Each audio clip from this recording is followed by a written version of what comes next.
Please welcome to the stage, Mike Zakarian.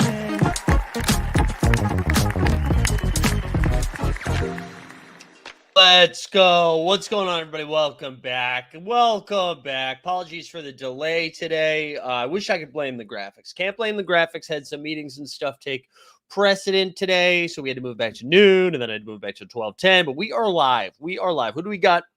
We got Common Man, let us know. It's Keldon Johnson, Mike Conley, and former Maverick great Cherokee Parks. Happy birthday. We got Steve Smitty, Harrison, Bowdivine, Jump Shooty up in here, and active. He's active in here. We love it. Who else? Ooh, excuse me. Happy National Sausage Pizza Day. Also National Square Awareness Month. Okay, that's good.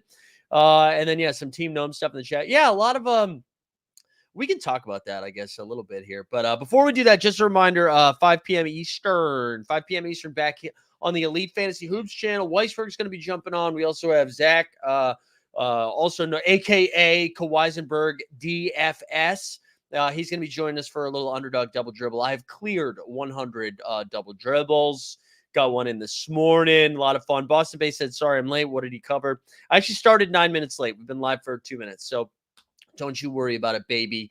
Shout out Boston Base made a heroic appearance on Top Shot Tandy yesterday. Good stuff. Good stuff all around. Well, I don't know. What are we going to do today? So I put together some sick ass stuff again. But I know people wanted to talk about SORARE a little bit. Let's switch. Let's do a little. Let's see what it looks like today. Wow, wow, wow. Look at this segment, baby. Although I'm just realizing now, I was trying to mess around with animating some stuff, and now I'm realizing that Underdog Pick'em is going to refresh every 5 seconds. That's hilarious. Real quick, let's do some of that SORARE stuff. So let me I'll share not Boston Base, excuse me. How dare I? Let me share Gnome's tweet. I believe it was Gnome. Or Gnome at least quote tweeted it. Shout out our guy Gnome. Noam Torenberg, baby. I'm saying his full name because I just found his tweet. Okay, so our guy Billy Jackson was talking about it a little bit. Also, our guy, what's his name? We got to change this. SORARE Super NBA Squad or Super Rare SORARE. I forget what it officially is. They were kind of going back and forth on this a little bit. And for those that are unaware, what we have going on right now, we can start. Here's the initial tweet. Please reconsider the decision to allow rookies with a 0 cap to be played. I think it's supposed to say played. In the first few game weeks, they will completely dominate the value plays and will be unwinnable without their cards. So for those that don't know, what this means is that those rookies, dem rooks, baby, are going to be at 0. So when we're talking about caps, when we're building no cap, when we're building our roster construction, the rookies will have a 0, which in turn means they are going to be worth a lot of money in auction because the only ones that are available are going to be the ones either instant buy or one in auction. Also, Boston Base just doing the Lord's work out here. Doing the Lord's work. Everybody that got one, use those emojis in the chat. But what this means is like the case being made here is it puts people at an unfair advantage. Or a disadvantage, if you will, because if you're not willing to spend that big coin, to go get those cards, it's going to be tough to win. I see. Oh, Maddie Harrison. Who did I? Oh, muted. Maddie Harrison in the chat said, absolutely agree. If their goal is to artificially inflate the rookie sale prices, this makes sense, but not if they are interested in making it a good competition. A lot of people are on board with this. We saw Gnome said, I'm joining the request to reconsider. It makes the start of the season a bad experience. Instead of us getting excited to play, we were just waiting for the first 2 weeks to pass by so we can actually start playing with a real shot to win. I thought Billy had something in there too, but I'm not seeing Billy in there. Oh, we got Ryan in the chat too. Love to see it. Here's the thing, guys. Let's just be 100, if you will. Yeah, they're doing this. Listen, they don't have a lot of opportunities to make the big bucks here, and they've got the most eyeballs on this. People are excited to collect rookie collectible things. And so like people are going to be auctioning for them, and if they're not able to you, right? The alternative is, why would you auction on them if you can't use them? I guess because you'd like to use them in the future. I get it. I get it. This is clearly business. This is SORARE doing business. We got Daniel in the chat. What's up, Daniel? This is SORARE doing business. They are trying to make as much as they can during this window where the most eyeballs are on it. There's a lot of excitement, right? So that's what's happening. So I get it, man. I get it. Still restricted supply for rookies, no classic cards. Right. You can only use them in the early ones.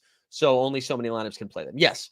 Yes. Totally understood. I will say the one thing I think they might do, I think that what they might do, and I've already talked about this on the show with Andrew Laird, where part of the concern with these in-season tournaments is that the cards, like you need those new cards. So it's going to just jack up the pricing, right? I think what they're going to do instead of the faucet dripping, I think they're going to turn the knob. I think they're going to turn the knob. I think we're going to see a lot of auctions early on. So I think instead of being like an Alex Sar every 72 hours, I think we're going to see like 5 Alex Sars on day one, or maybe more than that. I don't know what the normal rate is, but what I'm saying is I think we'll see a faster release of their rookies. Now, that's not going to solve anything. It doesn't change. I mean, it's still going to be more expensive than it should be. I think it'll, like, the prices, you'll still get burned a little bit. But listen, this is business, man. They're gonna go out there and they're gonna spend some money. They want you to spend some money. So there's nothing you can do. So you can either not play for the first 2 weeks if you want, or you can be like, now's the time to win. I'm going to overpay and try to win right now. But I don't think this isn't something they're going to change. I don't think so. Unless just like nobody auction. I don't know. Weisberg saying the same goes for someone who hasn't played in the league for the year. Doesn't KPJ have an L10-0 as well? I can't remember what they're doing with that. I know it's definitely true for the rookies. I'm not sure about those guys yet. I'm not sure. But anyways, Daniel asking, do I have a strat for the early weeks? Yeah, I'm going to be spending some coin in the auctions. I'm going to be trying to get out there. And also, we were talking about the Porters, and even though he's a canceled piece of shit, we need to do a video drop, right? We're the Porters. We share the crowd of up and down performers, throwing things and buzzer beater corners. And one of us is playing for the Warriors. We're juniors and we're the Porters. Good to get a Porters drop. Good to get a Porters drop in there. Sorry, I'm just double checking something real quick because somebody texted me. I got to make sure I got it. There we go. Okay, good. Sorry, guys. We're all over the place today. Daniel Berry in the chat. Let's go. All right, we can get back to SORARE here in a second if you'd like. But let's run through some of this stuff. We're gonna do some of the segments. So let me switch this. Bang, bang. All right, Wemby's been balling, guys. I don't know if people have been seeing this. There's been some insane highlights of Wembanyama. The hype is out of control right now. People saw on the NBA GM report, I think everybody but one person, I think, has them as the defensive player of the year. There was a crazy highlight though that I really just wanted to show people. I hope the House of Highlights has it. Do they not have it? I thought for sure they were gonna have it. All right, we can at least look at the CP3 Wemby highlights. I don't like, listen, people are like, Wemby's washed. I get it. I totally get it. But let's take a look at this quickly. Oh wait, no, not this one. Not this one. This one right here. We're just going to look at some. Oh, are we not going to see that clearly? That's too bad. But yeah, you get the gist. Wemby just skying over on CP3 lobs. And I think we are going to get a bunch of that this season, which I think is going to be a lot of fun. The highlight that I was looking for, I don't know if people saw this, but Wemby, I think it was against I forget who they were playing. He tried to nutmeg somebody, and it got through. And the defender panicked a little bit and like got it with his left hand, so he survived. He survived there, but it was almost curtains for that guy. But the Wemby stuff is out of control. And I'm not saying wash. I'm seeing a lot of people talk about wash. I'm not saying wash. But like there's been some MVP buzz. We talked about that a little bit on Wednesday. I don't think we're going to actually see that happen. I just don't think the Spurs are going to be any good. But is anybody in the chat, or if you're watching this later, does anybody have the Spurs making the play-in game?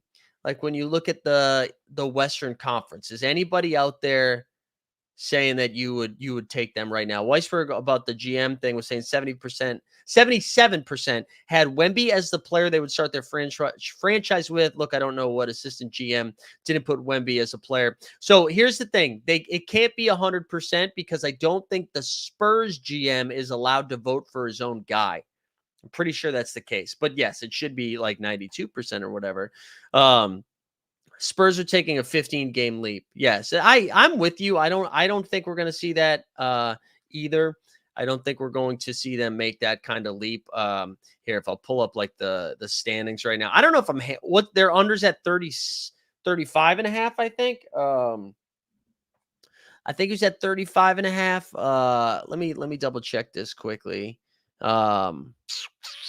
Let's see. Can you guys see that? Yeah. All right, 35 and a half. Oh, we got pushing me. Kurats. There we go. Strictly's here. So I don't know. You look at the Western Conference. Like, do you think the Spurs are going to be ahead of the Jazz? Like, is anybody taking San Antonio over Utah? The only thing that I could see happening is if Utah tries to lose more than San Antonio does. And you guys know my Devin Vassell bags are pretty big, but I'm a little bit nervous. Vassell's not ready to go. I think it's going to be tough. There you go. That's right. Addicted to the finals. Sneep says, I think Wemby will win MVP, Defensive Player of the Year, Most Improved, and Coach of the Year. Okay. Boston Bay says, in 2K, Spurs are a tier 3 team, but everyone plays them because they're more of a tier 2 team. So based on that, play-in bound. Okay. So they would have to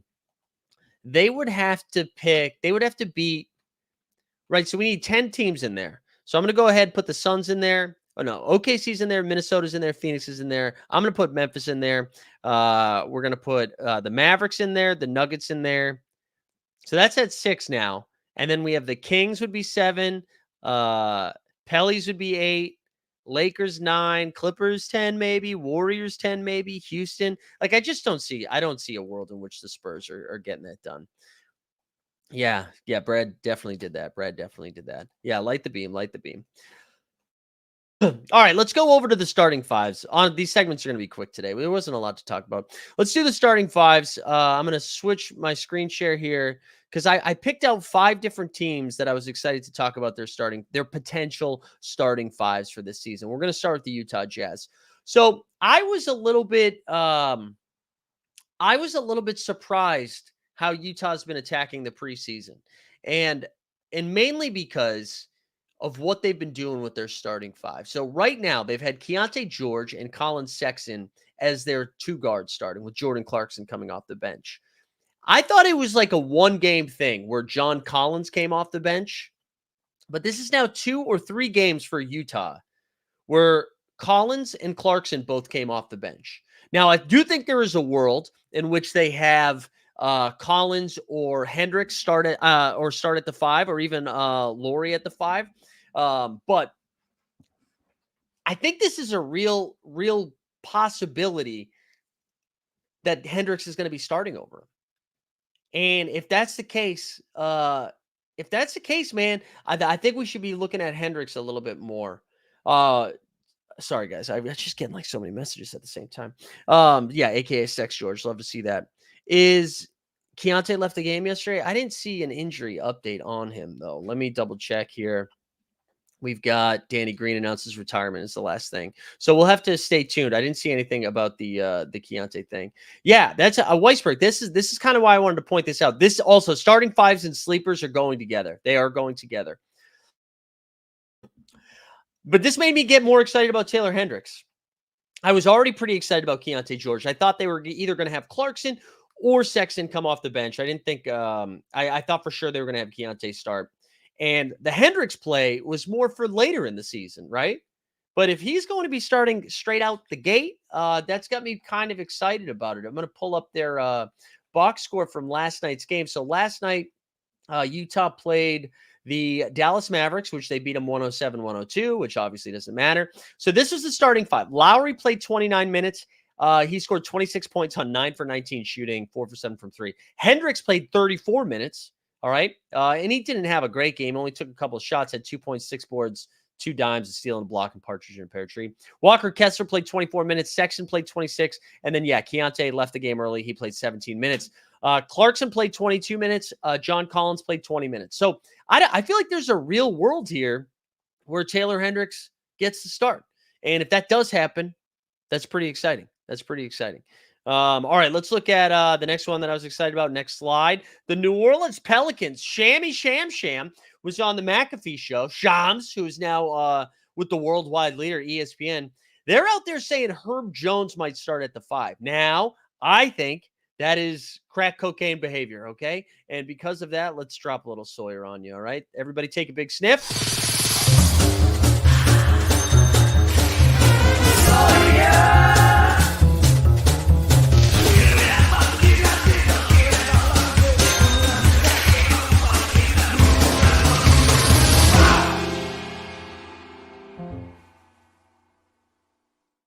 There we go. I like that. I like that we haven't had Sawyer in a while. Haven't had him in a little bit. Herb Jones at the 5 is crazy, Daniel. I'm with you. Now, here are their options right now. They have Daniel Tice and they have Yves Missy, the rookie that they drafted out of Baylor. And I kind of like Yves, but he's pretty raw, and I don't think we're gonna see, like, if he was on the Wizards, I'd be way more excited for him. Herb is starting at the 5. Shamit Dua, formerly of the Athletic, sounds like it's isn't that what I just said? Didn't I just say that, Michael? I think that's crazy though. I don't think they should be doing that.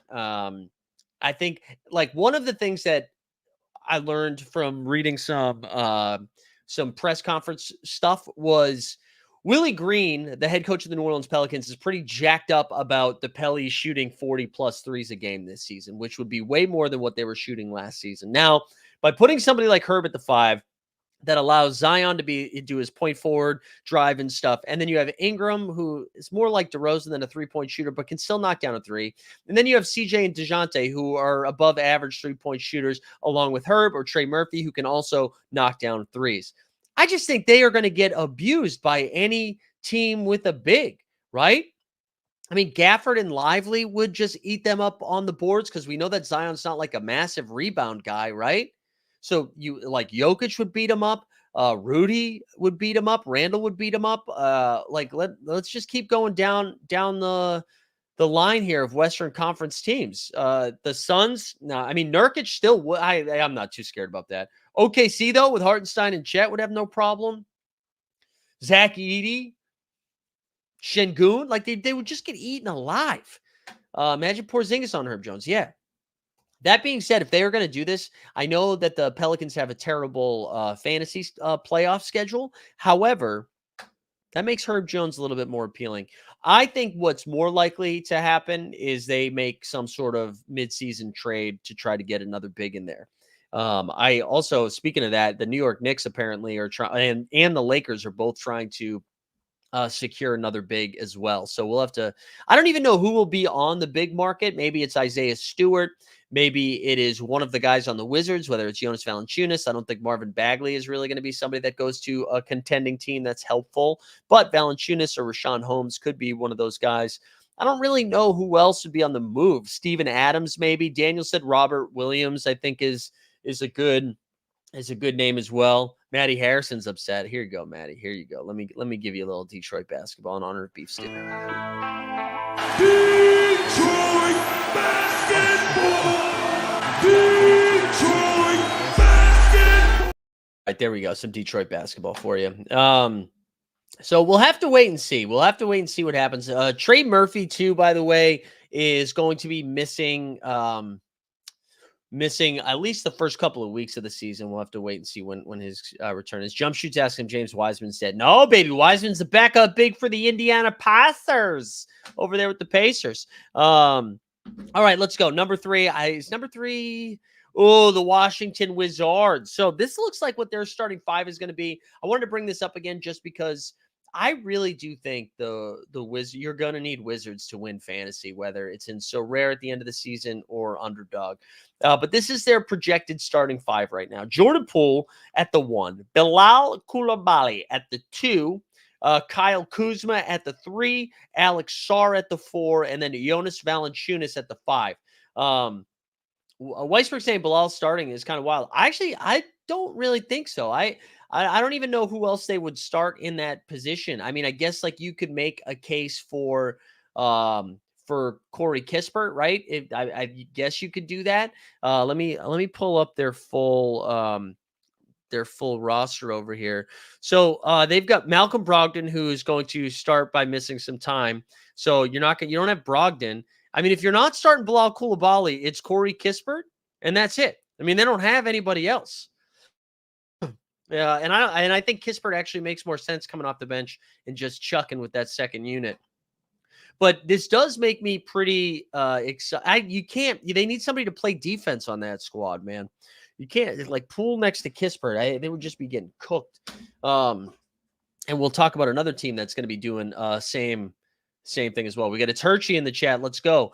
But I am intrigued by this squad. I'm assuming we're going to see some guys get moved from this team. I don't think we will see Malcolm Brogdon on this team at the second half of the year. And I don't think we'll see Jonas Valanciunas on this team as well, which means, I don't know, maybe we see some more Johnny Davis, some Patrick Baldwin Jr. And I wonder what do the Wizards do with Kyle Kuzma? Is Kyle Kuzma still on this team in the second half of the season? But it does, again, fantasy purposes, I really do think you should be looking at, I do think Jordan Poole is going to be very useful at the beginning of the season. So is Kyle Kuzma. So is Jonas Valanciunas. But like and Bilal will be fine too. But Alex Sarr, Bilal Coulibaly, Bub Carrington are just going to be golden tickets for the second half of the year. IMO. All right, we got another one here. We've got the Sacramento Kings Light the Beam. So the reason I put this one up here is two reasons. Keon Ellis, I don't think anybody's really talking about Keon Ellis, and he's going to be starting. I think they're going to have to start him this year, because they just don't have anybody that plays defense on this team, right? Keegan Murray and Keon Ellis are going to be asked to do so much defending, because we know one of the biggest issues with Sabonis is he's just not he's not an anchored defender. Like, he's going to be out there. He's one of the better offensive bigs that we've seen in a while, but defensively, he's not really bringing much to the table. DeMar DeRozan, middle of the road defender, but that's not why he's out there. He's out there to get buckets. But he does look good. But it's going to be Keegan Murray, and De'Aaron Fox doesn't defend. So it's going to be Keegan Murray and Keon Ellis. I was just thinking about Keon Ellis, again, from the fantasy perspective. He's not getting drafted at all, but he's going to be out there playing 30 minutes a game for the Kings. Last season, he played 73 games, but was not that was his career. Excuse me. His career numbers are not helpful right now. Hold on one second. So Keon Ellis last season played 57 games. He started 21 of them. So he just averaged 5 points and 2 boards a game, but he did shoot 40. Where's that number? 41% from 3. If Keon's going to be out there while defenses are so focused on Fox, DeRozan, Sabonis, and Keegan Murray, I do think Keon Ellis might just be out there getting a bunch of wide open threes. So I don't know, something to think about. He averages just under a steal a game, almost a half a block a game. I don't know. I don't think it's really so newsworthy. Just something to keep an eye on with the Kings rotation. I still think he probably plays 28 to 30 minutes with Malik Monk taking all of those other minutes. The Kings are going to be a fun team to pay attention to this year. All right, we got one more, and that was, I wanted to point out big dick energy here for the Raptors. And this starting 5 is kind of fun. This is a better starting 5 than they get credit for being, although, as Jakob Poeltl said in a press conference to the media, that he doesn't really think they're going to be trying to win games. So that, makes you nervous down the stretch. But Grady Dick was the other guy that I wanted to point out. If you're doing underdog best ball drafts right now, he's going for free. He's going for free, barely getting drafted. He's actually one of my higher owned guys right now at this point, and part of that is because of this. Because I just think he's going to be out there. He's tank proof, right? If the Raptors shut it down, he's going to be out there. And what was his last? Let's pull up a little stat muse here. Grady Dick's last 10 games. Let's see what his last 10 games were. Average 14 points, 3 boards a game in 30 minutes or so. I don't know. What if he breaks out a little bit? There you go. There you go, Jeff. Get that Dick, baby.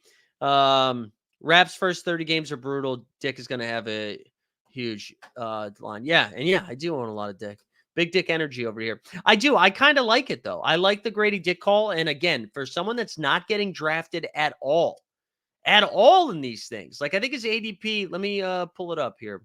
Here, I'll switch screens. Let's present a different share screen. Okay, here we go. Let's go look at ranks first. Go to NBA, and then let's look up Dick. All right, so his ADP is 190, so he's barely getting drafted.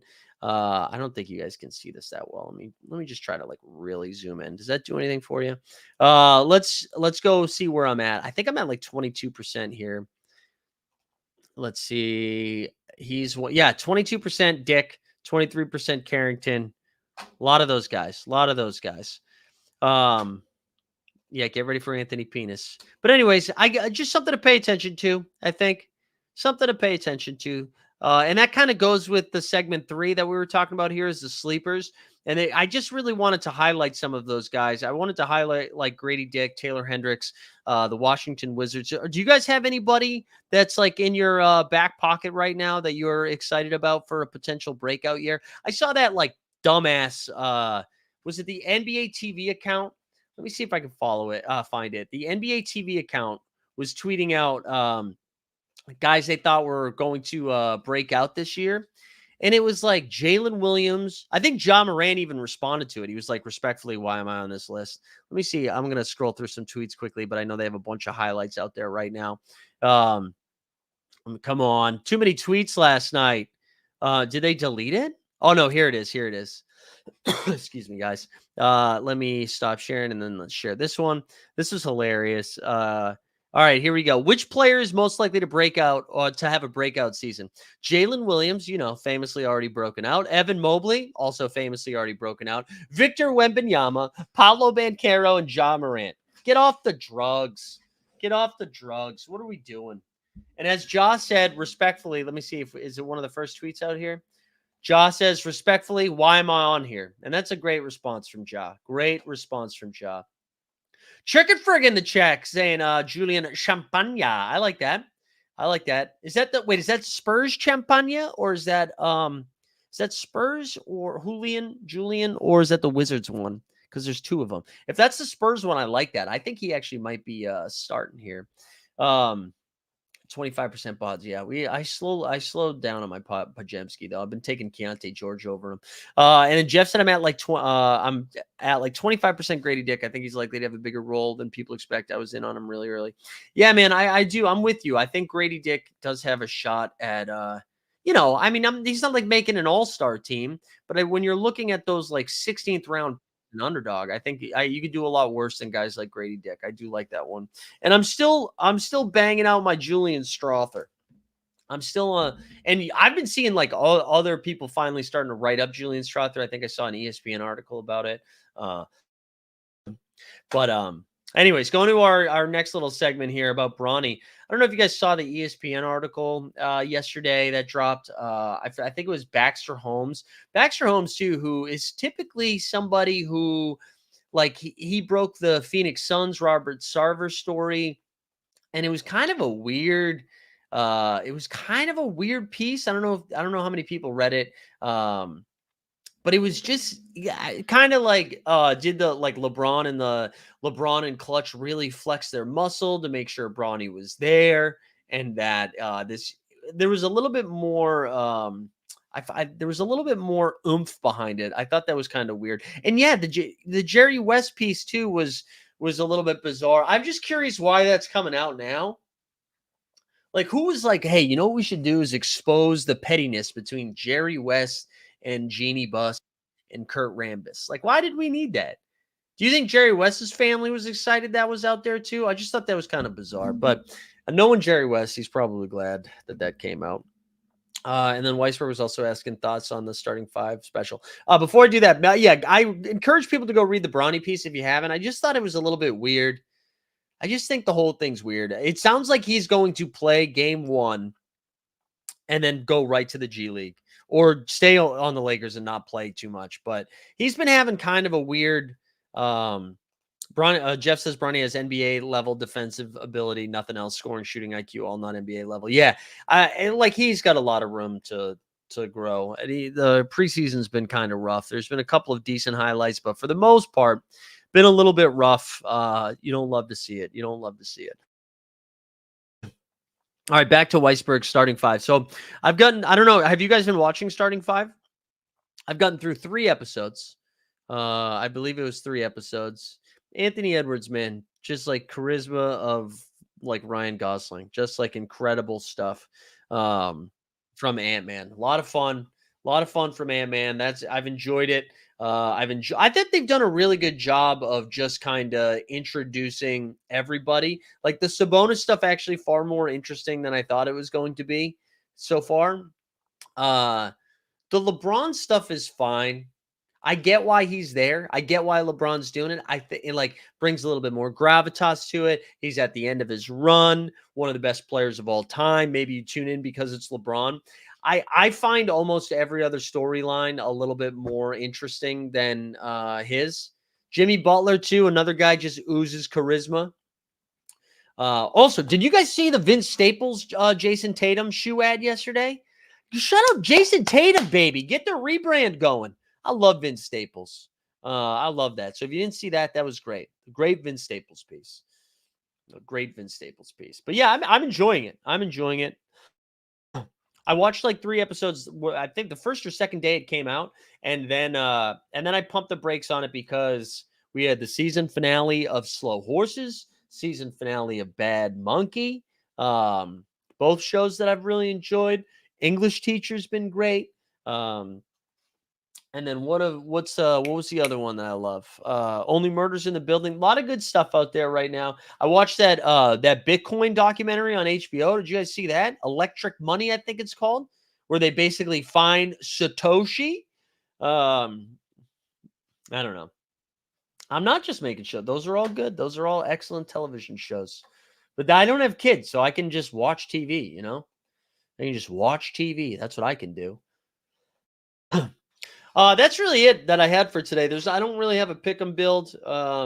Honestly, part of me was like, do we even do the show today? But I was like, we got to do it for the people. Got to do it for the people. We're back at 5 o'clock. Also, I'm down to hang. If you guys have other stuff you want to get into, put it in the chat. But we're back at 5 p.m. on the Elite Fantasy Hoops channel with our guy Weisberg, and Weisenberg's going to come on. And we'll get a couple of drafts in. If they fill quickly, maybe we do 2 of them. Definitely one of them.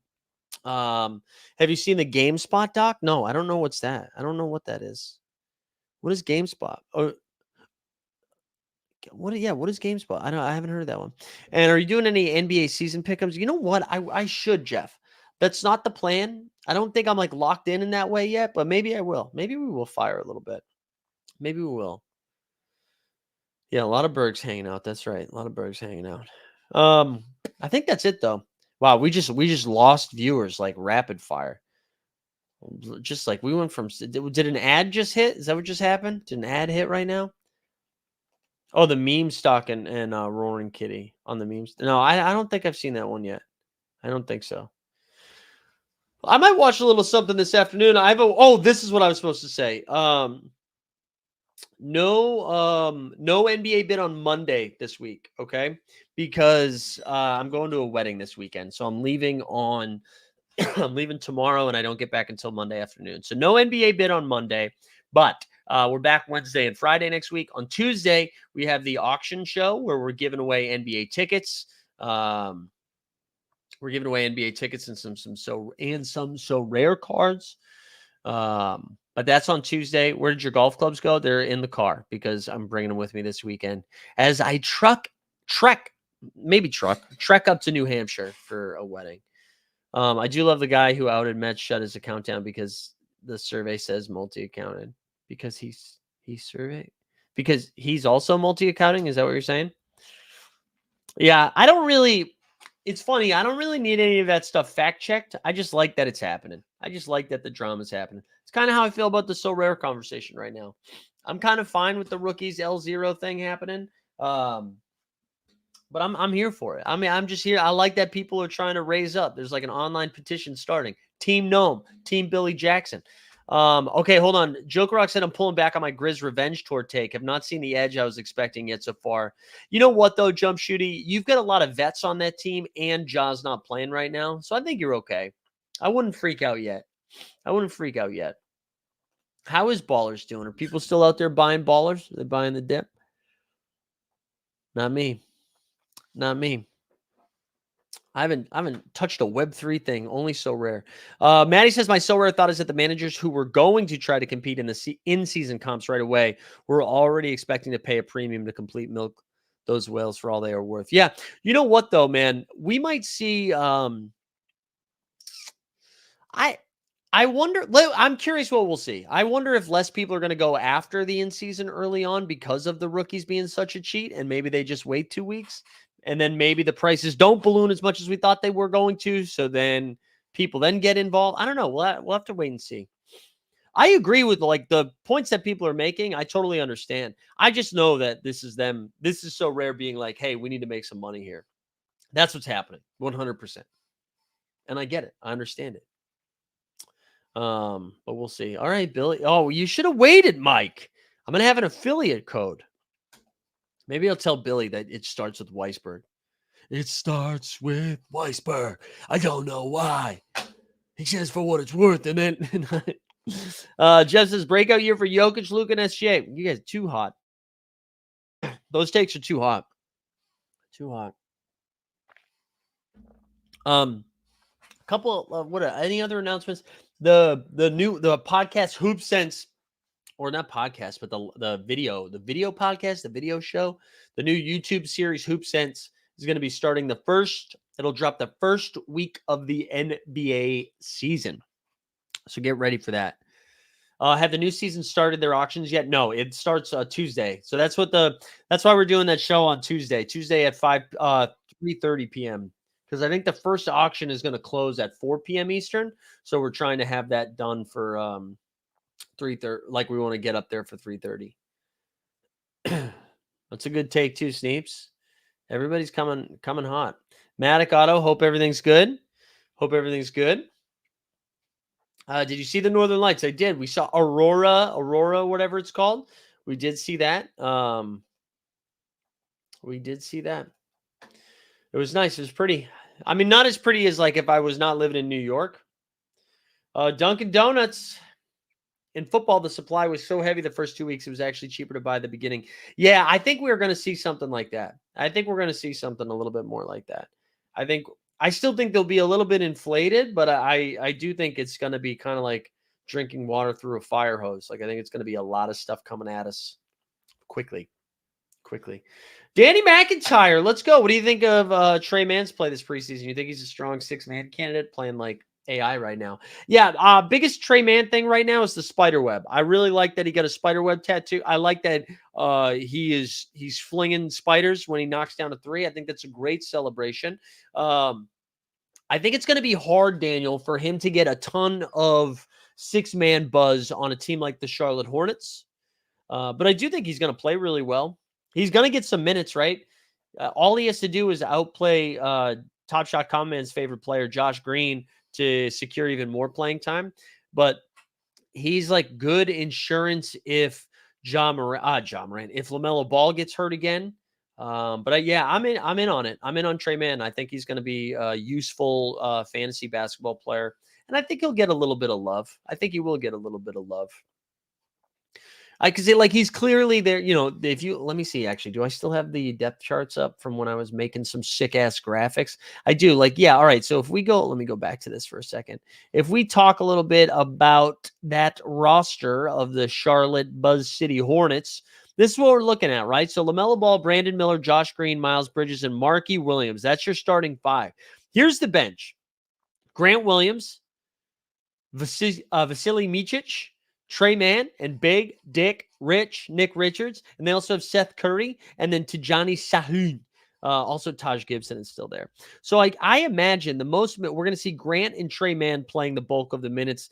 Nick Rich will either start or back up Mark Williams. And then that's it. That's it. So I think Trey Mann's going to be out there. Trey Mann is going to be out there. Yeah, the lights were awesome. Yeah, my mom sent me some pretty cool photos. I did. I mean, we could see him in New York. It was still beautiful, just a little bit different. All right, a lot of conversation around the holiday on Monday. Okay. Weisberg said he's actually rooting for a New York team in the playoffs because the Mets was your college roommate. There you go. Yeah, the Mets have been fun. The Mets have been fun. You don't want to. It's not Tijani Sahun. Sahun.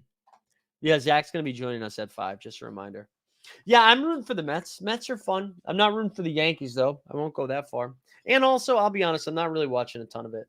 I'll put it on in the background, but I'm not really locked in to playoff baseball. Like I watched, I had 2 screens going last night for Game 1 of the WNBA Finals, which the Liberty choked so bad. Better to give subs to this channel. Oh, 5 p.m. one. Gift for the 5 p.m. one. Good call, Tesla.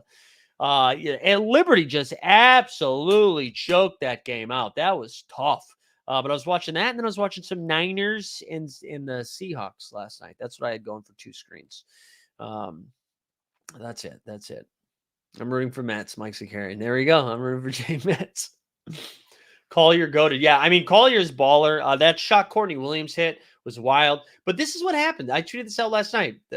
And I love Stewie, okay? I love Stewie. Big Stewie fan. Stewie in these finals, and this happened last year against the Liberty, kind of turns into James Harden in the postseason. This happened a couple of times, and then had a chance. Some questionable calls there down the stretch for sure, but down 1 goes to the line with time expired, or with like 0.4, whatever it was, and then goes 1 for 2 from the line. They go to overtime, and then Collier was just too much in OT. Collier dominated. But that Courtney Williams shot was insane. Like, I don't want to take away from what the Lynx did. Lynx won a great game, just like incredibly resilient down the stretch. Liberty should have put that away like 3 or 4 times. And they were up double digits most of the game. Jonquel Jones. Also, Jonquel Jones shows up. Jonquel Jones shows up for postseason games. But Stewie again. And I mean, the numbers weren't terrible, but just kind of too many dribbles. But anyways, fun game. Wait, listen, we somehow got this to 12:50. All right, we're going to call it there. 5 p.m. Locked and loaded. Expect to see everybody there. Every single one of you. 5 p.m. Hope you guys have a nice little Friday. Get a drink. We'll see you at 5. We out.